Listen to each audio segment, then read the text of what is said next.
এয়া খিলঞ্জীয়াৰ অস্তিত্ব ৰক্ষাৰ যুঁজ বুলি কোৱা হৈছে, কিন্তু খিলঞ্জীয়াৰ পক্ষত প্ৰকৃততে কোন আছে? তাৰমানে যিদিনাৰ পৰাই শাসনত আহিলে 14 চনৰ পৰা বিজেপি শাসনত আহিছে, আজি তেতিয়ালৈকে গণতন্ত্ৰক প্ৰতি পলে পলে তেওঁলোকে হত্যা কৰিছে। সেই দেশ পুৰা অসমখনৰ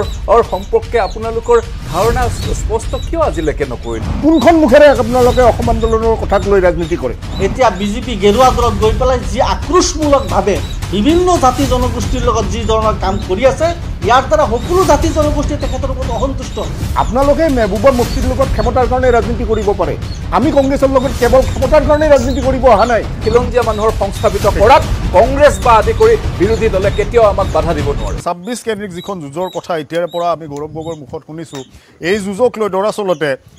এতিয়া যিকেইটা দলে বিৰোধীৰ যিকেইটা দলে মিত্ৰতাৰ এটা আশা পুহি আছে, এটা ঐক্যমতত উপনীত হোৱাৰ আশা কৰি আছে, তাতেই যেন এতিয়া তেওঁলোকৰ মাজতে এখন যুঁজ আৰম্ভ হৈছে। এতিয়া এই বিষয়টোক লৈ মই কংগ্ৰেছৰ জ্যেষ্ঠ মুখপাত্ৰ মেহদী আলম বৰা আমাৰ সৈতে আহি উপস্থিত হৈছে, আপোনাক আলোচনালৈ স্বাগতম জনাইছোঁ। মই আপোনাৰ পৰা পুনতে এই প্ৰসংগতে প্ৰতিক্ৰিয়া লৈ ল'ম যে যিখন যুঁজৰ কথা বাৰে বাৰে কোৱা হৈছে, খুব সঘনাই আমি যুঁজৰ কথা শুনি আছোঁ, কিন্তু যুঁজখন কেনেকৈ হ'ব, কি যুঁজ হ'ব? যুঁজ এখন আদৰ্শগত যুঁজ, আৰু আদৰ্শক প্ৰতিষ্ঠা কৰাৰ বাবে নিৰ্বাচনক অৱলম্বন হিচাপে লৈ এক নতুন প্ৰশাসন দিয়াৰ যুঁজ। যুঁজ মানে এনেকুৱা নহয় যে কটা মৰা, সাম্প্ৰদায়িক সংঘাত, ভুল বুজাবুজি। এই যুঁজৰ অৰ্থ একেবাৰেই নতুন, অৰ্থাৎ আমি এক নতুন দিনৰ বাবে যুঁজ কৰি যাম। আৰু সেইকাৰণেই কৈছোঁ, যিসকলে স্থিতাৱস্থাক বাহাল ৰাখি কেৱল মাত্ৰ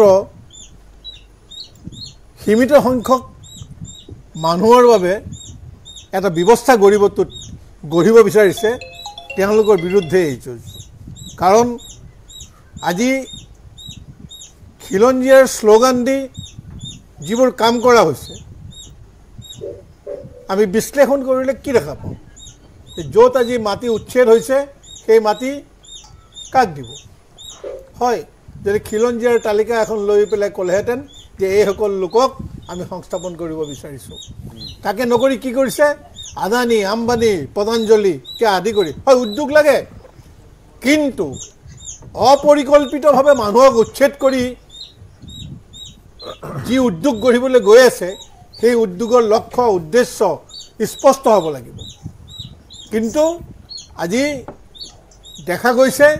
যে মাত্ৰ প্ৰধানমন্ত্ৰীৰ প্ৰিয়পাত্ৰ কেইজনমান কেপিটেলিষ্টক উত্তৰ পূৰ্বাঞ্চলৰ যি ব্যাপক ভূমিখণ্ড আছে, সেই ভূমিখণ্ডত তেওঁলোকক সংস্থাপিত কৰাৰ বাবে যি ব্যৱস্থা এই চৰকাৰে গ্ৰহণ কৰিছে, তাৰ বিৰুদ্ধে আমি মাত মাতিছোঁ। সেইটো এটা যুঁজ। গতিকে এই যে যুঁজ হৈছে, আমি মানুহৰ পক্ষে কৈছোঁ, আৰু মানুহৰ পক্ষে কোৱাৰ লগে লগেই আমি খিলঞ্জীয়া মানুহক তোৰ বাদ দি কথা কোৱা নাই। গতিকে খিলঞ্জীয়া মানুহ আমাৰ মূল ভেটি। গতিকে খিলঞ্জীয়াৰ পক্ষে আজি কংগ্ৰেছে মাত মাতিছে, আৰু পুঁজিপতিৰ পক্ষে খিলঞ্জীয়াৰ লেভেল লৈ বিজেপিয়ে যি মাটি হস্তান্তৰ কৰাৰ চক্ৰান্ত কৰিছে, সেই কথাটো কিন্তু আগন্তুক দিনত অসমৰ ৰাইজে ভুগিব লাগিব। গতিকে আমাৰ যুঁজ পুঁজিবাদৰ বিৰুদ্ধে, আমাৰ যুঁজ দুখীয়াক প্ৰবঞ্চনা কৰাৰ বিৰুদ্ধে, আমাৰ যুঁজ নিবনুৱাক সংস্থাপিত কৰাৰ বাবে, আমাৰ যুঁজ এখন নতুন সমাজ গঢ়ি, এক নতুন অৰ্থনীতিৰে গঢ়ি অসমৰ প্ৰত্যেকজন মানুহক পেট ভাতৰ সমস্যা সমাধান কৰাৰ এই যুঁজ। গতিকে আমি নতুন উদ্যমেৰে সহযোগী শক্তিসমূহক লৈ, সম মনোভাৱাপন্ন আঞ্চলিক দলসমূহক লৈ, সৰ্বভাৰতীয় সম মনোভাৱাপন্ন দলসমূহক লৈ আমি এই যুঁজত ঠিক আছে আগবাঢ়ি যাম। মই জয়ন্ত কুমাৰ গোস্বামী, আমি যুঁজৰ ব্যাখ্যাটো বিচাৰি আছিলোঁ, আলোচনাত আমি যুঁজৰ ব্যাখ্যাটো পালোঁ। তেওঁ ইতিমধ্যে ক'লে যে যুঁজ কি তেওঁলোকৰ, যুঁজটো তেওঁলোকে নতুন সংজ্ঞাৰে কি ধৰণে এই যুঁজ কৰিব বিচাৰিছে, এই কথা তেওঁ কংগ্ৰেছৰ জ্যেষ্ঠ মুখপাত্ৰগৰাকীয়ে কৈছে। এতিয়া কথাটো হৈছে খিলঞ্জীয়াৰ কথাটো আহিছে, খিলঞ্জীয়াৰ অস্তিত্ব ৰক্ষাৰ কথাটো আহিছে। এফালে উচ্ছেদ চলিছে, আনফালে খিলঞ্জীয়াৰ মাটি কাঢ়ি লোৱা হৈছে। অভিযোগ নহয়, বিভিন্ন সময়ত এই ধৰণৰ প্ৰতিবাদী কাৰ্যসূচী আমিও দেখিছোঁ। এটা প্ৰশ্ন উঠিছে যে খিলঞ্জীয়াৰ অস্তিত্ব অসমত কোনে বিপন্ন কৰিছে, বিজেপি নে কংগ্ৰেছ? ইয়াৰ পূৰ্বে মই আপোনাক এটা কথা ক'ব খুজিছোঁ যে আজি যিহেতুকে 25 জুন, 1975 চনত আজিৰ দিনটোতে আজিৰ মধ্যৰাত্ৰি যেতিয়া ভাৰতবৰ্ষত ইমাৰ্জেঞ্চি লাগু কৰা হৈছিলে, ভাৰতবৰ্ষত জৰুৰীকালীন অৱস্থা ঘোষণা কৰা হৈছিলে। এই জৰুৰীকালীন অৱস্থা কিহৰ বাবে কৰিছিলে? যেতিয়া সমগ্ৰ দেশখনতে ইন্দিৰা গান্ধীৰ বিৰুদ্ধে এটা প্ৰবল প্ৰতিবাদ হৈছিলে, গণতান্ত্ৰিক প্ৰতিবাদ হৈছিলে, তাক ৰোধ কৰিবৰ কাৰণে একে নিশাৰ ভিতৰতে অটল বিহাৰী বাজপেয়ী ডাঙৰীয়া, লাল কৃষ্ণ আদৱানী ডাঙৰীয়া, মুলায়ম সিং যাদৱ ডাঙৰীয়া, চন্দ্ৰশেখৰ ডাঙৰীয়া, প্ৰত্যেকজন প্ৰতিবাদী নেতৃত্বক, সেই সময়ৰ প্ৰতিপক্ষৰ নেতৃত্বক জেলৰ ভিতৰলৈ সোমোৱা হৈছিলে। প্ৰায় লক্ষ ভাৰতবৰ্ষৰ জনসাধাৰণক জেলৰ ভিতৰলৈকে সোমোৱা হৈছিলে। আৰু জেলৰ ভিতৰত সোমোৱাই থৈ ইন্দিৰা গান্ধী ডাঙৰীয়ানীয়ে সেই সময়ত তেওঁৰ সুৰক্ষিত ভৱিষ্যত নিৰ্ধাৰিত কৰিছিলে। তেতিয়া সংবিধান সংশোধন কৰিছিলে। সংবিধান সংশোধন কৰি এটা ধাৰণা দিছিলে যে এটা আইন প্ৰস্তুত কৰিছিলে যে প্ৰধানমন্ত্ৰীৰ বিৰুদ্ধে কোনো ধৰণৰ তেওঁৰ বিৰুদ্ধে অহা অভিযোগ আইন আদালতৰ আওতাৰ ভিতৰত নাহে। এনেকুৱা ধৰণৰ এক আত্মঘাতী সিদ্ধান্ত লৈছিলে। আত্মঘাতী সিদ্ধান্ত লোৱাই নহয়, আপুনি যদি চাই তেতিয়াহ'লে দেখা পাব যে সমগ্ৰ সংবিধানখনৰ যি মূল কাঠামো, সেই কাঠামোক ভাঙি নিষেধ কৰিছিলে। পোনপটীয়াকৈ ক'বলৈ গ'লে এই জৰুৰীকালীন অৱস্থাৰ ভিতৰত সেই সময়ছোৱাত ভাৰতবৰ্ষৰ যিখন পবিত্ৰ সংবিধান, সেই পবিত্ৰ সংবিধানখনক হত্যা কৰা হৈছিলে। গতিকে এই যি কলা অধ্যায়, এই কলা অধ্যায় আজিও যাতে যুৱ প্ৰজন্মই যাতে গদগদ হৈ ভালদৰে বুজি উঠে, সচেতনতা হয়, জাগ্ৰত হয়, যাতে ভৱিষ্যতৰ দিনত এই কংগ্ৰেছৰ দৰে যিবিলাক ৰাজনৈতিক দল, যি ৰাজনৈতিক দলে কেৱল মাত্ৰ নিজৰ স্বাৰ্থৰ কাৰণে ৰাজনীতি কৰে, তেওঁলোকে যাতে পুনৰ ভাৰতীয় সেই পবিত্ৰ সংবিধানক আঁচোৰ লগাব নোৱাৰে, তাৰ কাৰণে যুৱ প্ৰজন্মক সজাগতা কৰিবলৈ ভাৰতীয় জনতা পাৰ্টীয়ে অসম ৰাজ্যিক সমিতিয়ে অসমৰ গুৱাহাটী আৰু ডিব্ৰুগড়ত যুৱ প্ৰজন্মৰ লগত মক পাৰ্লিয়ামেণ্টৰ ব্যৱস্থা কৰিছে। আৰু একে সময়তে প্ৰত্যেকখন জিলাত সজাগতা সভা অনুষ্ঠিত কৰিছে, যাতে এই কংগ্ৰেছৰ যি কলা অধ্যায় India is Indira and Indira is India, এই যি কথা, এই যি এককেন্দ্ৰিক চিন্তা, এই এককেন্দ্ৰিক চিন্তাক নিষেধ কৰিবৰ কাৰণে যাতে ভৱিষ্যতৰ দিনত কোনোদিনে এই ধৰণে কাম কৰিব নোৱাৰে, তাৰ কাৰণে যুৱ প্ৰজন্মক সচেতনতা কৰিবৰ কাৰণে ভাৰতীয় জনতা পাৰ্টীয়ে এক প্লানী কাৰ্যসূচী হাতত লৈছে। গতিকে আজি কলা অধ্যায়ৰ কথা, সেই কলা অধ্যায় আজি পাহৰা নাই, ভাৰতবৰ্ষৰ মানুহে কেতিয়াও পাহৰা নাই। আজি সেই পুলিচৰ, ইন্দিৰা গান্ধীৰ পুলিচৰ বেত্ৰাঘাত, সেই কথাটো কেতিয়াও পাহৰা নাই। আপুনি যদি এটা কথা চাই, কংগ্ৰেছৰ মুখপাত্ৰ ডাঙৰীয়াই এটা কথা ক'লে যে তেওঁলোকে অসমীয়া মানুহৰ সুৰক্ষিত ভৱিষ্যতৰ কাৰণে যুঁজ দিবলৈ চেষ্টা কৰিছে। মই আপোনাক সুধিব বিচাৰিছোঁ যে 855জন শ্বহীদ যেতিয়া সেই 83ৰ সেই জুয়ে ধুৱা, সেই তেজ ধোৱা সেই অসম, সেই তেজপুৰা অসমখনৰ সম্পৰ্কে আপোনালোকৰ ধাৰণা স্পষ্ট কিয় আজিলৈকে নকৰিলে? কিয় এবাৰো ক্ষমা নুখুজিলে কংগ্ৰেছ দলে যে এই 855জন শ্বহীদ অসমৰ তেজাল ডেকাক গুলিয়াই মৰিয়াই হত্যা কৰিছিলে, সেই অসমৰ অস্তিত্ব ৰক্ষাৰ সংগ্ৰামীসকলক হত্যা কৰিছিলে, তাৰ বাবে কংগ্ৰেছে আজিলৈকে ক্ষমা খুজিলেনে? গৌৰৱ গগৈ ডাঙৰীয়াই যিদিনা সভাপতি হ'ল, সেই তাৰ পৰৱৰ্তী সময়ত সেই শ্বহীদসকলক এবাৰৰ কাৰণে স্মৰণ কৰিলেনে? গতিকে আজি জাতি মাটি ভেটিৰ কথা কংগ্ৰেছে ক'লে আচলতে এইটো কংগ্ৰেছৰ মুখত এইটো শোভা নাপায়। এতিয়া এটা আপোনাৰ প্ৰশ্নটোৰ উত্তৰ দিব বিচাৰিছোঁ যে এতিয়া এটা কথা চাব যে যোৱা সময়ছোৱাত 16 চনত ভাৰতীয় জনতা পাৰ্টী চৰকাৰ গঠন হোৱাৰ পৰৱৰ্তী সময়ত আপুনি যদি চাই 5 লক্ষ খিলঞ্জীয়া অসমীয়া হিন্দু মুছলমান ভূমিপুত্ৰক মাটিৰ পট্টা প্ৰদান কৰা হ'ল, যাক ভূমিহীনক মাটিৰ পট্টা প্ৰদান কৰা হ'ল। একে সময়তে যিসকল লোকক যোৱা 1901 চনত যেতিয়া বৰপেটা, অবিভক্ত বৰপেটা জিলা সামগ্ৰিকভাৱে ধুবুৰী, বৰপেটা, গোৱালপাৰা, বঙাইগাঁও এই অঞ্চলসমূহত মাত্ৰ 1% সংখ্যালঘু আছিলে, কিন্তু পৰৱৰ্তী সময়ত আজি যদি চাই তেতিয়াহ'লে 95% সংখ্যালঘু মূলতঃ বংগীয় মুছলমানৰ বসতি স্থাপিত হ'ল। কাৰ কাৰণে হ'ল? সেই সময়ত কংগ্ৰেছৰ সেই সময়ৰ পূৰ্বসূৰী অসমৰ জননেতা অসমৰ জননেতা প্ৰয়াত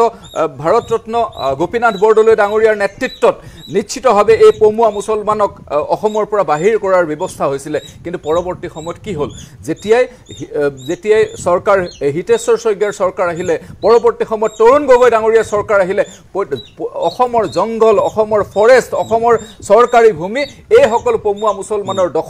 দখল দিবৰ কাৰণে তেওঁলোকে সুবিধা কৰি দিলে গতিকে আজিৰ ডক্টৰ হিমন্ত বিশ্ব শৰ্মা ডাঙৰীয়াই সেই গোপীনাথ বৰদলৈ নীতিক শিৰোগত কৰি এই অঞ্চলসমূহৰ পৰা যি এই পমুৱা মুছলমানক যি বসতি স্থাপন কৰিছিলে অসমত তেওঁলোকক তাৰ পৰা উচ্ছেদ কৰিবৰ কাৰণে কাম কাজ কৰিছে খিলঞ্জীয়াক সুৰক্ষিত প্ৰদান কৰিবৰ কাৰণে কাম কৰিছে এটা কথা মই আপোনাক কৈ শেষ কৰি লওঁ যে চাওক নিশ্চিতভাৱে আমাক উন্নয়ন লাগিব অৰ্থনৈতিক সবলীকৰণৰ কাৰণে ইয়াত ইণ্ডাষ্ট্ৰিজ লাগিব নিবনুৱা সংস্থাপনৰ কাৰণে নিশ্চিতভাৱে লাগিব যাৰ কাৰণে আমাক ভূমিও লাগিব কিন্তু মূল কথাটোৱে হৈছে যদি নিশ্চিতভাৱে কোনো খিলঞ্জীয়া মানুহক অসুবিধাত নিদিয়াকৈ ক'ৰবাত নহয় ক'ৰবাত কিবা বিপথে পৰিচালিত ক'ৰবাত হৈছে কিন্তু মুখ্যমন্ত্ৰী ডাঙৰীয়া স্পষ্ট নীতি লৈছে যে খিলঞ্জীয়া মানুহৰ অসুবিধা নোহোৱাকৈ নিশ্চিতভাৱে অসমত বিনিয়োগ হ'ব আৰু এই বিনিয়োগৰ জৰিয়তে খিলঞ্জীয়া মানুহক সংস্থাপিত হ'ব আৰু এই খিলঞ্জীয়া মানুহৰ সংস্থাপিত কৰাত কংগ্ৰেছ বা আদি কৰি বিৰোধী দলে কেতিয়াও আমাক বাধা দিব নোৱাৰে ঠিক আছে ঠিক আছে কৈ লওঁ মই এটা কথা তেখেতে উত্থাপিত কৰাৰ কাৰণে মই কৈ যাওঁ যে 800 850 শ্বহীদৰ বিনিময়ত কংগ্ৰেছে কি কৰিলে বুলি তেখেতে প্ৰশ্ন কৰিছে মই কওঁ যে এখন চুক্তি কৰিলে আন্দোলনকাৰীসকলৰ লগত সেই শ্বহীদসকলক সন্মান জনাই চুক্তি কৰা হৈছে চুক্তিখন কৰাৰ লগে লগে চুক্তিখনেই মূল কথা নাছিলে যাতে চুক্তিখন ৰূপায়িত কৰিব পাৰে কাৰণ আন্দোলনকাৰী সকলৰ লগত চুক্তি কৰা হৈছিলে যিসকলৰ নেতৃত্বত এই আন্দোলন হৈছিলে আৰু যিসকলৰ নেতৃত্বত এইসকল শ্বহীদ হৈছিলে গতিকে সেই শ্বহীদসকলক সন্মান জনাই চুক্তি কৰাৰ লগে লগে অসমত থকা অসম চৰকাৰে কংগ্ৰেছ দলৰ অসম চৰকাৰে পদত্যাগ কৰিছিলে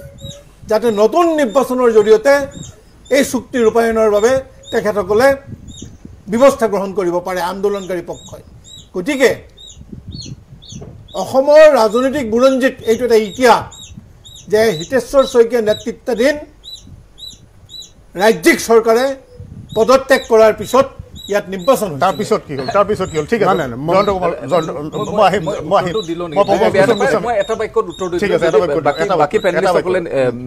যদি বেয়া নাপায় মই এটা যে 83 নিৰ্বাচন অবৈধ আছিলে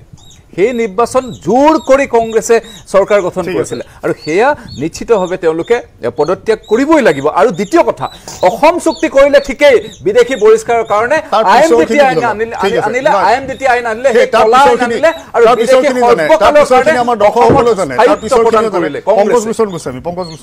অসম আন্দোলন সম্পৰ্কত কথা ওলাইছেতো অসম আন্দোলন সম্পৰ্কত ভাৰতীয় জনতা পাৰ্টি আৰু কংগ্ৰেছ দল এই দুইটা দলে যিবিলাক যুক্তি আমাৰ সন্মুখত দি আছে আমি আন্দোলনকাৰী হিচাপে আমাৰ হাঁহি উঠা কথা আৰু অসমৰ ৰাইজে তেখেতসকলৰ কথা বিশ্বাস নকৰে আজি ভাৰতীয় জনতা পাৰ্টিৰ সদস্যগৰাকীয়ে 855 জন শ্বহীদৰ কথা ক'লে 855 জন শ্বহীদৰ কথাটো তেখেতসকলে ৰাজনৈতিকভাৱেও ব্যৱহাৰ কৰি আছে যে আঞ্চলিক শক্তিবিলাকে কংগ্ৰেছৰ সৈতে কিয় 855 জন শ্বহীদ কৰা মানুহৰ লগত মানে কাম কৰিব বিচাৰি আছে আমি আৰম্ভণিতে কৈছোঁ তেখেতসকলৰ লগত আমাৰ মতানৈক্য বহুত আছে কিন্তু তেখেতসকলৰ যিটো শাসন ব্যৱস্থা সেই শাসন ব্যৱস্থা সাংবিধানিক নহয় এই অসাংবিধানিক কথা বতৰাবিলাক ৰোধ কৰিবৰ কাৰণে প্ৰথমতে দেশ আৰু সংবিধানখন বচাব লাগিব তাৰ কাৰণে বিৰোধীক একত্ৰিত কৰাৰ কাৰণে কৈছোঁ এতিয়া মোৰ প্ৰশ্নটো হ'ল আপোনালোকে 855 জন শ্বহীদৰ কথা কোনখন মুখেৰে কয় আপোনালোকে অসম আন্দোলনৰ কথা কোনখন মুখেৰে কয় আপোনালোকে কাহিনীটো অসম আন্দোলনক শেষ কৰিলে আপোনালোকৰ আজিৰ মাননীয় মুখ্যমন্ত্ৰীয়েতো অসম চুক্তিখন গীতা বাইবেল নহয় বুলি ক'লে আপোনালোকে ভূটানৰ 5000 ডেকা ল'ৰাক আপোনালোকৰ চৰকাৰ থকা অৱস্থাত যে হত্যা কৰিলে জংঘলত নো ডাউট তেওঁলোকে অস্ত্ৰ লৈ আন্দোলন কৰিছিল কিন্তু সেইখিনিওতো অসমীয়া ল'ৰা আছিল আপোনালোকৰ কথাখিনি কোনে ক'ব আপোনালোকে আইএমডিটিখন বাতিল কৰিব পৰা অৱস্থাত আছিল ভাৰতবৰ্ষত চৰকাৰ আছিল সেই সময়ত যৌথ সদন পাতি পেলাই আপোনালোকে আইএমডিটি বাতিল কিয় নকৰিলে 8 বছৰে অতি 9 বছৰে অতি কোৰ্টত কিয় লাগি থাকিবলগীয়া হ'ল কোনখন মুখেৰে আপোনালোকে অসম আন্দোলনৰ কথাক লৈ ৰাজনীতি কৰে এই কথাত আমাৰ আপত্তি আছে আপোনালোকে অসম আন্দোলনৰ কথা নক'ব আপোনালোকে অসম আন্দোলনৰ চুক্তিক অমান্য কৰিছে আপোনালোকে কা আনি বিদেশীৰ মাজত ভাগ ভাগ কৰিছে হিন্দু মুছলিমৰ ভাগ ভাগ আপোনালোকে কৰিছে গতিকে এইবিলাক কথা আমি শুনি থাকিব নোৱাৰোঁ কাৰণ আমি অসম আন্দোলনত অংশগ্ৰহণ কৰিছিলোঁ কংগ্ৰেছে অসম আন্দোলনৰ সময়ত আমাক কেনেকৈ নিৰ্যাতন কৰিছিল সেইটো আমাৰ পাহৰি যোৱা বুলি আপোনালোকে কিয় ভাবিছে আপোনালোকে মেহবুবা মুফতিৰ লগত ক্ষমতাৰ কাৰণে ৰাজনীতি কৰিব পাৰে আমি কংগ্ৰেছৰ লগত কেৱল ক্ষমতাৰ কাৰণে ৰাজনীতি কৰিব অহা নাই আমি ভাৰতবৰ্ষৰ সংবিধানখন ৰক্ষা কৰিবৰ কাৰণে কংগ্ৰেছৰ আৰু বিৰোধীৰ ভোট একত্ৰিত কৰিবৰ কাৰণে কৈ আছোঁ আৰু এতিয়াও আৰু আগৰ পৰাই প্ৰথমৰ পৰাই আমি কৈ আছোঁ যে কংগ্ৰেছ আৰু আমাৰ দৰে ৰাজনৈতিক দলবিলাক আঞ্চলিক ৰাজনৈতিক দলবিলাকৰ মাজত মতানৈক্য বহুত আছে তাৰ মাজতো কিন্তু আমি আপোনালোকৰ এই অপশাসন ৰোধ কৰিবৰ কাৰণেহে আমি ভোটৰ বিভাজন ৰোধ কৰিবৰ কাৰণেহে একতা বিচাৰিছোঁ মোৰ ক'বলগীয়া এইখিনি অসম আন্দোলন সম্পৰ্কত ঠিক আছে গোটেই বিষয়খিনিৰ এটা কথা স্পষ্ট হৈছে আমি বাৰে বাৰে এই কথাটো কৈ আছোঁ যে আমি এই যুঁজৰ কথাটো যেতিয়া পাতিছিলোঁ এই আলোচনাটোত আমি যেতিয়া যুঁজ প্ৰসংগটো আনিছিলোঁ আমি এটা কথা কৈ আছিলোঁ যে খিলঞ্জীয়াৰ অস্তিত্ব ৰক্ষাৰ বাবে কোনে যুঁজিব কাৰণ আমি যদি এটা কথা স্পষ্টকৈ ক'ব পাৰোঁ ইয়াত যে ২৬ৰ নিৰ্বাচনটো যিমানে চমু চাপিব সিমানেই খিলঞ্জীয়া সংখ্যালঘু মেৰু বিভাজনৰ প্ৰসংগবোৰ বেছিকৈ আহিব খিলঞ্জীয়া মিয়া এই প্ৰসংগবোৰ বেছিকৈ আহিব আৰু এই প্ৰসংগটোতে নিৰ্বাচনী একোটা ইছ্যু যে হ'ব নিৰ্বাচনী ইছ্যু যে এই প্ৰসংগবোৰে হ'ব সেয়া নিশ্চিত আৰু খিলঞ্জীয়াৰ সুৰক্ষাৰ বাবে প্ৰকৃতাৰ্থত কোন আছে সেই বিষয়টো আমি যেতিয়া উলিয়াইছিলোঁ তেতিয়া এই ধৰণৰ কথা বতৰাবোৰ যে সন্মুখলৈ আহিব সেয়া আমি জানিছিলোঁ এইবাৰ বাৰে বাৰে যুঁজৰ কথা কোৱা হৈছে গৌৰৱ গগৈৰ মুখত আমি শুনিছোঁ তেওঁ সভাপতি হোৱাৰ পাছতে তেওঁ বাৰে বাৰে এই কথাটো কৈছে যে এইবাৰ এখন যুঁজ হ'ব যুঁজখন নিঃসন্দেহে ২৬ৰ নিৰ্বাচন জয়ৰ বাবে যুঁজ লক্ষ্য ২০২৬ কংগ্ৰেছ বিজেপিৰ মাজৰ এই যুঁজখন ২০২৬ক লক্ষ্য কৰিয়ে যুঁজ হ'ব কিন্তু কথাটো হৈছে এই যুঁজ খিলঞ্জীয়াৰ অস্তিত্ব ৰক্ষাৰ যুঁজ হ'ব নে এই যুঁজ মিয়াক সুৰক্ষা দিয়াৰ যুঁজ হ'ব লগতে প্ৰশ্নটো আহিব এয়া যে এই যিখন যুঁজৰ কথা বাৰে বাৰে কোৱা হৈছে এয়া জনতাক এখন সুস্থ গণতান্ত্ৰিক পৰিৱেশ দিয়াৰ যুঁজ নে স্বেচ্ছাচাৰী শাসন চলোৱাৰ বাবে ক্ষমতা হাতত অনাৰ যুঁজ এই প্ৰসংগত আলোচনা কৰি আছোঁ পুনৰ আলোচনাৰ মাজলৈ আহিছোঁ জয়ন্ত কুমাৰ দাস মই আপোনাৰ ওচৰলৈ আহিছোঁ ইতিমধ্যে বহু কথা ওলাল আপোনালোকৰ দলৰ সভাপতিগৰাকীও এই কথাটো কয় যে জনতাক এখন সুস্থ গণতন্ত্ৰ দিবৰ বাবে সুস্থ গণতান্ত্ৰিক এটা পৰিৱেশ দিয়াৰ বাবে আমি যুঁজিব লাগিব একগোট হৈ যুঁজ কৰিব লাগিব কিন্তু কথাটো হৈছে বিজেপিয়ে যি ধৰণে কথাখিনি কৈছে যে গণতন্ত্ৰক হত্যা কৰা কংগ্ৰেছে সংবিধানক হত্যা কৰা কংগ্ৰেছে গণতন্ত্ৰ সংবিধান এই কথা বতৰাবোৰ জনতাৰ মাজলৈ কেনেকৈ নিব আজি ইমাৰ্জেঞ্চিৰ ৫০ বছৰ সম্পূৰ্ণ হ'ল আজিৰ দিনটোত মুখ্যমন্ত্ৰীৰ মুখতো আমি এই কথাখিনি শুনিছোঁ এই কথাখিনি আমি আজিৰ দিনটোত ৰাজ্যিক সভাপতিগৰাকীৰ মুখতো শুনিছোঁ গতিকে গোটেই কথা বতৰাখিনি দৰাচলতে এতিয়া এই ধৰণৰ হৈছেগৈ যে প্ৰকৃতাৰ্থত খিলঞ্জীয়াৰ পক্ষত কোন আছে গণতন্ত্ৰ ৰক্ষাৰ পক্ষত কোন আছে এই কথাখিনি এই মুহূৰ্তত আহি পৰিছে মই জয়ন্ত কুমাৰ দাসৰ ওচৰলৈ যাম কিছু অসুবিধাৰ বাবে তেওঁৰ সৈতে মই সংযুক্ত হ'ব পৰা নাই গোটেই কথা বতৰাখিনি ক'ত আহি পৰিছে এতিয়া শেষত গৈ দেখিবলৈ পাইছোঁ যে যেতিয়া এই কথা বতৰাবিলাক আহে তেতিয়া কংগ্ৰেছে বিজেপিলৈ দুখ ঠেলে বিজেপিয়ে কংগ্ৰেছলৈ দুখ ঠেলে জয়ন্ত কুমাৰ দাস মই আপোনাৰ ওচৰলৈ আহিছোঁ গোটেই বিষয়টোক লৈ এতিয়া কি ক'ব কাৰণ সামগ্ৰিকভাৱে আপোনালোকৰ দলৰ ফালৰ পৰা দলৰ সভাপতিগৰাকীও যি ধৰণৰ কথাখিনি বিজেপিক লক্ষ্য কৰি লৈ কৈছে বিজেপিয়ে যিটো প্ৰত্যুত্তৰ দিছে যে খিলঞ্জীয়াৰ অস্তিত্ব বিপন্ন কৰিব পাৰে কংগ্ৰেছৰ যদিহে আকৌ চৰকাৰ হয় বা আকৌ শাসনলৈ আহে বিজেপিৰ যিটো ধাৰণা সেই ধাৰণাতে যেন মানুহ এতিয়া পতিয়ন যাবলৈ আৰম্ভ কৰিছে প্ৰথমে অলপ আগত যিটো বিষয় মানে আলোচনা হ'ল তাত মই দুটামান কথা ক'ব বিচাৰোঁ পিছৰখিনি মই আপোনাক উত্তৰ দি আছোঁ প্ৰথম কথাটো হ'ল আজি যিটো দিৱস পাতিছে বিজেপিয়ে গোটেই ভাৰতবৰ্ষত ব্লেক ডে হিচাপে ইমাৰ্জেঞ্চিৰ দিনটো এতিয়া আমাৰ চৰকাৰে ইমাৰ্জেঞ্চিটো ব্লেক ডে হিচাপে মানে আজি গোটেই সৰ্বভাৰতত পালন কৰিলে তেওঁলোকে অথচ সেইখন চৰকাৰৰে বিভিন্ন তেওঁলোকৰ দল সংগঠন বা তেওঁলোকৰ দলটোৱে যিয়ে নেকি গান্ধীজীক হত্যা কৰিছিল গুলীয়াই আৰু গান্ধী দিৱসটোত তেওঁলোকে কিন্তু বিজয় উৎসৱ পালন কৰে গান্ধীজীক হত্যা কৰাটো তেওঁলোকে ফূৰ্তি পায় এই হ'ল এই দলৰ চৰিত্ৰ আৰু দ্বিতীয় কথাটো হ'ল এই অসম চুক্তিক লৈ পেলাই যিটো কথা ওলালে ৮৫৫ জনক মৰাৰ ক্ষেত্ৰত যিটো আমাৰ গোস্বামী ডাঙৰীয়াই কৈ গৈছে যদিও মই অকণমান উনুকিয়াই দিওঁ যিটো বিজেপি চৰকাৰে কংগ্ৰেছক দোষাৰোপ কৰে ৮৫৫ জনক হত্যা কৰা বুলি আৰু তেওঁলোকে এই 855জনক যে হত্যা কৰিলে তাৰ কাৰণে যিখন চুক্তি হ'ল সেই চুক্তিৰ ক্লজ 6টো তেওঁলোকে উঠাবলৈ যত্ন কৰি আছে আৰু তেওঁলোকৰ এই মুখ্যমন্ত্ৰী ডাঙৰীয়াই আছিল আগতে সেই বিভাগৰ মানে অসম চুক্তিৰ ৰূপায়ণৰ মন্ত্ৰীও আছিল একো নকৰিলে এতিয়াও তেওঁ একো নকৰি খিলঞ্জীয়াৰ পক্ষত সদায় আছো বুলি কৈ সেই খিলঞ্জীয়াকে উচ্ছেদ কৰিবলৈ গৈ আছে আৰু কি কৰিছে তেওঁলোকে কাখন বলবৎ কৰি পেলাইতো এই যিটো ক্লজ 6 আৰু সিটিজেনশিপ এমেণ্ডমেণ্ট এক্ট যিটো আগৰ 6A আছিলে এই গোটেইকেইটাই তেওঁলোকে কি কৰি দিলে ধ্বংস কৰিলে এই নতুন সিটিজেনশিপ এমেণ্ডমেণ্ট এক্টখন আনি এতিয়া কথা হৈছে কি তেওঁলোকে যদি খিলঞ্জীয়াৰ হৈ কামেই কৰিছে আৰু তেওঁলোকে কৈ আছে তেওঁলোকে অকল মুছলমান যিখিনি পমুৱা মুছলমান তেওঁলোকক মানে কি কৰিছে উচ্ছেদ কৰিছে লাইকা দধিয়াবাসী ওপৰ অসমৰ লাইকা দধিয়াবাসী সেইখিনিতো মিচিং জনজাতিৰ মানুহ আছিলে তাতে 800 কিমান ঘৰ মানুহক উচ্ছেদ কৰিছিল তাৰে সংস্থাপন দিছে এতিয়ালৈকে 132 ঘৰমান বা 150 ঘৰমান মানুহক সেইখিনিতো খিলঞ্জীয়া মানুহ আছিল শিলখাকুৰ উচ্ছেদ কৰিলে সেইবিলাক খিলঞ্জীয়া মানুহ আছিল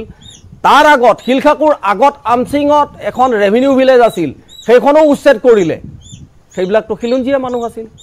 আৰু এতিয়া সদৌ শেষত কৰিবলৈ গৈ আছে কাৰ্বি আংলং ডিমা হাছাও আমাৰ ওচৰতে সেই বৰদুৱা আৰু গোৱালপাৰাত এইবিলাক যিবিলাক সব খিলঞ্জীয়া গাঁৱৰ মানুহ আছে খিলঞ্জীয়া মানুহ আছে গাঁও পাতি বাস কৰিছে সেইবিলাক কাক গটাব গৈছে আদানী আম্বানী যি নেকি পুঁজিপতিৰ একোজন মানে ডাঙৰ সম্ৰাট সেই তেওঁলোকক গটাবলৈ গৈ আছে আৰু পুঁজিপতি বুলি কওঁতে মই আৰু এটা কথা মই উনুকিয়াই দিবলৈ আহিছোঁ আজি এই প্লেটফৰ্মত এইটো কাৰণে এইটো এটা ভয়ানক কাৰবাৰ হ'বলৈ গৈ আছে আদানী আম্বানীয়ে ঘৰে ঘৰে আজিকালি চাউল দালি বিলাবলৈ হ'ল মই সেইদিনা গৈ থাকোঁতে এখন হোৰ্ডিং দেখিছোঁ ফ্লিপকাৰ্টে এটা লাও 8 টকাত দিব পানীলাও তাৰমানে ঘৰে ঘৰে তেওঁলোকে পানীলাও বেচিব এই পুঁজিপতিবিলাকে এনেকুৱা কৰিছে আমাৰ সৰু সৰু যিবিলাক খুচুৰা দোকানী এই সৰু গাঁৱত এখন সৰু বা আমাৰ এই যিকোনো গুৱাহাটী টাউনতে এখন সৰু দোকান লৈ পেলাই যিবিলাকে নেকি দাইল চাউল বিক্ৰী কৰিছে তেওঁলোককো পাতে মৰা ব্যৱস্থা কৰিছে এই পুঁজিপতি আম্বানী আদানীয়ে এই কথাটো কিন্তু আপোনালোকে এটা দৃষ্টিগোচৰ কৰিব গতিকে সেইটো মই এটা কাণ চুৱাই থৈ গ'লোঁ আৰু দ্বিতীয় কথা হ'ল কি গণতন্ত্ৰ তাৰমানে যিদিনাৰ পৰাই শাসনত আহিলে 14 চনৰ পৰা বিজেপি শাসনত আহিছে আজি তেতিয়ালৈকে গণতন্ত্ৰক প্ৰতি পলে পলে তেওঁলোকে হত্যা কৰিছে ঠিক আছে এই বিজেপিৰ দিনতে হত্যা কৰিছে গণতন্ত্ৰ কেনেকৈ যদি কোনো এজন মানুহে যদি তেওঁলোকৰ কাৰুকাৰ্য প্ৰতিবাদ কৰে বা সমালোচনা কৰে তেওঁলোকে নতুন এটা শব্দ সৃষ্টি কৰিলে অভিধানত আপোনাৰ আৰবান নক্সাল বুলি কয় কিমানজন মানে বিভিন্ন মানে আপোনাৰ হেৰিত সমাজসেৱা কৰা মানুহ এতিয়াও জেলত সোমাই থৈ দিছে এই চৰকাৰে ঠিক আছে মোৰ সময় কমি আহিছে ঠিক আছে মই অতি চমুতে কওঁ যে গতিকে আমাৰ অসমতো কোনোবাই ফেচবুকত এটা কবিতা লিখিলেও তেওঁক সোমোৱাই থৈ দিছে এনেকুৱা গণতন্ত্ৰৰ পৰ্যায়লৈ গৈছে গতিকে গণতন্ত্ৰ হত্যা পলে পলে তেওঁলোকে কৰিছে বাক স্বাধীনতা নাইকিয়া কৰিছে ফ্ৰীডম অফ প্ৰেছ নাইকিয়া কৰিছে গতিকে এই চৰকাৰখনে পলে পলে গণতন্ত্ৰ হত্যা কৰি আছে তাক ৰক্ষা কৰিবৰ কাৰণে আমি কি কৰিছোঁ কংগ্ৰেছৰ লগত আমাৰ সমভাৱাপন্ন নহয় আমাৰ কথা হৈছে কি গণতন্ত্ৰৰ ৰক্ষাৰ স্বাৰ্থত জাতিৰ ৰক্ষাৰ স্বাৰ্থত আৰু লগতে কাখন যাতে ইয়াত আনিব বলবৎ কৰিব নোৱাৰে তাৰ কাৰণে আমি এজেপি বা আমি ৰাইজৰ দলে কি কৰিছোঁ কংগ্ৰেছৰ লগত এটা একগোট হৈ পেলাই সমূহীয়াভাৱে ফাইট কৰি যাতে গণতন্ত্ৰক পুনৰ উদ্ধাৰ কৰিব পাৰোঁ সেইকাৰণে ঠিক আছে মই পংকজ লোচন গোস্বামী একদম চমুকৈ আপোনাৰ পৰা একেটা প্ৰসংগতে ল'ম গণতন্ত্ৰৰ কথাখিনি যেতিয়া আহি পৰিছে ৰাইজক কেনেকৈ পতিয়ন নিয়াব যে বিজেপিয়ে সঁচাকৈ গণতন্ত্ৰৰ বাবে ভাবুকি হৈ পৰিছে আমাৰ কৰিবলগীয়া কাম যথেষ্টখিনি আছে প্ৰথম কথা ৰাইজৰ এতিয়া মনোযোগটো হৈ আছে যে বিৰোধীখিনি একগোট হ'বনে নহয় সেই শংকাটো এতিয়া এই কথাটো অকল ৰাইজৰ দল জাতীয় পৰিষদৰে বক্তব্য নহয় আমি মানুহৰ মাজত থাকোঁ মানুহৰ যিটো বক্তব্য মানুহে যিটো বিচাৰিছে ইউনাইটেড হোৱাটো বিচাৰিছে আমি আপুনি আৰু মই অকলে থাকিলে যিটো শক্তি পাম আমি একেলগে গ'লে আমাৰ শক্তি ডাবল হ'ব আৰু সেই শক্তিটোতে জনসাধাৰণে 5% 10% মানুহৰ মাইণ্ডছেটটো চেঞ্জ হৈ যায় যে এইবাৰ সকলোৱে লগ লাগিছে গতিকে এইবাৰ চেঞ্জ এটা হ'ব এই শক্তিটোৰ ওপৰত লক্ষ্য ৰাখি আছে জনসাধাৰণে গতিকে জনসাধাৰণৰ এই দৃষ্টিভংগীৰ ওপৰতেই আমি বক্তব্য ৰাখিছোঁ আৰু বাকী কৈ থাকিলেতো সময়তো শেষ নপৰে নিশ্চয়। গোটেই কৈ থাকিলে বহুত কথা ক'ব পাৰি কিন্তু মই এটা কথা আজি আপোনাৰ ইয়াত কওঁ যে ভাৰতীয় জনতা পাৰ্টি আৰু কংগ্ৰেছ দলে অসম আন্দোলনৰ সম্পৰ্কত কথা কওঁতে অকণমান ভাবি চিন্তি কথা কোৱা ভাল ঠিক আছে কাৰণ ঠিক আছে। তেওঁলোকে ঠিক আছে। নহয় আপুনি কৈছে মই এক মিনিট মই ক্লিয়াৰ কৰিব লাগিব মই বস্তুটা নহয় ঠিক আছে, যে একদম চমুকৈ শেষ কৰক। আপুনি কৈছে চৰকাৰ এখনে পদত্যাগ কৰিছে মোৰ সমষ্টিত মাত্ৰ 3টা ভোট পাই এম এল এ হৈছিল মানুহজন আৰু সেইখন চৰকাৰক অসমৰ ৰাইজে সেইখন চৰকাৰক কেতিয়াও মানি লোৱা নাছিল ঠিক আছে জয়ন্ত কুমাৰ গোস্বামী সেই কথাটোৱে কৈছিল কথাটোৱে কৈছিল কৈছে মই সেইটোৱে কৈছোঁ যে আপোনালোকৰ ঠিক আছে। আন্দোলনকাৰীসকলক সন্মান জনাই ঠিক আছে মই এবাৰ নগাঁৱলৈ যাম নেছিম আহমেদ যিটো গণতন্ত্ৰৰ কথা বাৰে বাৰে আমি এতিয়া আলোচনাৰ প্ৰসংগ হৈ পৰিছে যে গণতন্ত্ৰক দৰাচলতে কোনে নিষেধ কৰিছে গণতান্ত্ৰিক পৰিৱেশটো কোনে নাইকিয়া কৰিছে কথা বতৰাবিলাক আহিছে নতুনকৈ সংগঠিত হৈ মানুহৰ মাজত এটা বিশ্বাস অনাৰ বাবে বিৰোধীয়ে তৎপৰতা দেখুৱাব বিচাৰিছে AIUDF এতিয়া কি কৰিব AIUDF কি ক'ব আমিতো আগৰ পৰাই গণতন্ত্ৰক বিশ্বাস কৰা আমাৰ দল গণতন্ত্ৰক সদায় বিশ্বাস কৰে গণতন্ত্ৰক সুৰক্ষা দিয়াৰ কাৰণে আমাৰ দলে আৰম্ভণিৰ পৰা এতিয়ালৈকে কাম কৰি আছে আৰু বৰ্তমান আজি আলোচনাৰ মাজত এটা গুৰুত্বপূৰ্ণ আলোচনা হৈছে যে আপোনালোকৰ খিলঞ্জীয়াৰ কথাটো বাৰে বাৰে আহিছে অসম বৰ্তমান বিজেপি চৰকাৰে তেওঁলোকে বাৰে বাৰে জাতি মাটি বেটিৰ কথা কৈ আহিছে কিন্তু এটা কথা স্পষ্ট এইটো সম্পূৰ্ণ মিছা কথা বিজেপি চৰকাৰে খিলঞ্জীয়াৰ হকেও কাম কৰা নাই অসমৰ হকেও কোনো কাম কৰা নাই যদি কাম কৰিছে একমাত্ৰ তেওঁলোকৰ নিজৰ কাৰণে কৰিছে তেওঁলোকৰ পুত্ৰৰ কাৰণে কৰিছে অসমৰ ৰাইজৰ কাৰণে কাম কৰা নাই খিলঞ্জীয়াৰ হকে একদম চমুকৈ জয়ন্ত কুমাৰ গোস্বামী বিজেপিয়ে কেৱল নিজৰ স্বাৰ্থত কাম কৰিছে খিলঞ্জীয়াৰ স্বাৰ্থটো নাই আন লোকৰ স্বাৰ্থটো নাই ঠিক আছে মই বুজিলো আপোনাৰ হাস্যকৰ কথা হ'ব ঠিক আছে আপোনাৰ উত্তৰটো বুজিলো মই জয়ন্ত কুমাৰ গোস্বামীৰ পৰা শেষত লৈছো প্ৰথম কথা ভাৰতীয় জনতা পাৰ্টিয়ে খিলঞ্জীয়া অসমীয়া হিন্দু মুছলমান তথা ভাৰতীয় মূলৰ জনসাধাৰণৰ কাৰণে কাম কাজ কৰিছে অসম চুক্তিৰ 6 নম্বৰ দফা ইতিমধ্যে সমাধান কৰিবৰ কাৰণে যি এক্সপাৰ্ট কমিটিৰ ৰিপৰ্ট তাক পুংখানুপুংখভাৱে চালিজাৰি চাই সদৌ অসম ছাত্ৰ সন্থাৰ নেতৃত্বৰ লগত একেলগে বহি তাক সমাধান সূত্ৰ উলিয়াবৰ কাৰণে সমাধান কৰি যাতে এই তাক কাৰ্যকৰী কৰিব পৰা যে তাৰ কাৰণে ব্যৱস্থা বতৰাবিলাক আহিছে নতুনকৈ সংগঠিত হৈ মানুহৰ মাজত এটা বিশ্বাস অনাৰ বাবে বিৰোধীয়ে তৎপৰতা দেখুৱাব বিচাৰিছে AIUDF এতিয়া কি কৰিব AIUDF কি ক'ব আমিতো আগৰ পৰাই গণতন্ত্ৰক বিশ্বাস কৰা আমাৰ দল গণতন্ত্ৰক সদায় বিশ্বাস কৰে গণতন্ত্ৰক সুৰক্ষা দিয়াৰ কাৰণে আমাৰ দলে আৰম্ভণিৰ পৰা এতিয়ালৈকে কাম কৰি আছে আৰু বৰ্তমান আজি আলোচনাৰ মাজত এটা গুৰুত্বপূৰ্ণ আলোচনা হৈছে যে আপোনালোকৰ খিলঞ্জীয়াৰ কথাটো বাৰে বাৰে আহিছে অসম বৰ্তমান বিজেপি চৰকাৰে তেওঁলোকে বাৰে বাৰে জাতি মাটি বেটিৰ কথা কৈ আহিছে কিন্তু এটা কথা স্পষ্ট এইটো সম্পূৰ্ণ মিছা কথা বিজেপি চৰকাৰে খিলঞ্জীয়াৰ হকেও কাম কৰা নাই অসমৰ হকেও কোনো কাম কৰা নাই যদি কাম কৰিছে একমাত্ৰ তেওঁলোকৰ নিজৰ কাৰণে কৰিছে তেওঁলোকৰ পুত্ৰৰ কাৰণে কৰিছে অসমৰ ৰাইজৰ কাৰণে নিজৰ কাৰণে খিলঞ্জীয়াৰ হকে একদম চমুকৈ জয়ন্ত কুমাৰ গোস্বামী বিজেপিয়ে কেৱল নিজৰ স্বাৰ্থত কাম কৰিছে খিলঞ্জীয়াৰ স্বাৰ্থটো নাই আন লোকৰ স্বাৰ্থটো নাই ঠিক আছে মই বুজিলো আপোনাৰ হাস্যকৰ কথা হ'ব ঠিক আছে আপোনাৰ উত্তৰটো বুজিলো মই জয়ন্ত কুমাৰ গোস্বামীৰ পৰা শেষত লৈছো প্ৰথম কথা ভাৰতীয় জনতা পাৰ্টিয়ে খিলঞ্জীয়া অসমীয়া হিন্দু মুছলমান তথা ভাৰতীয় মূলৰ জনসাধাৰণৰ কাৰণে কাম কাজ কৰিছে অসম চুক্তিৰ 6 নম্বৰ দফা ইতিমধ্যে সমাধান কৰিবৰ কাৰণে যি এক্সপাৰ্ট কমিটিৰ ৰিপৰ্ট তাক পুংখানুপুংখভাৱে চালিজাৰি চাই সদৌ অসম ছাত্ৰ সন্থাৰ নেতৃত্বৰ লগত একেলগে বহি তাক সমাধান সূত্ৰ উলিয়াবৰ কাৰণে সমাধান কৰি যাতে এই তাক কাৰ্যকৰী কৰিব পৰা যে তাৰ কাৰণে ব্যৱস্থা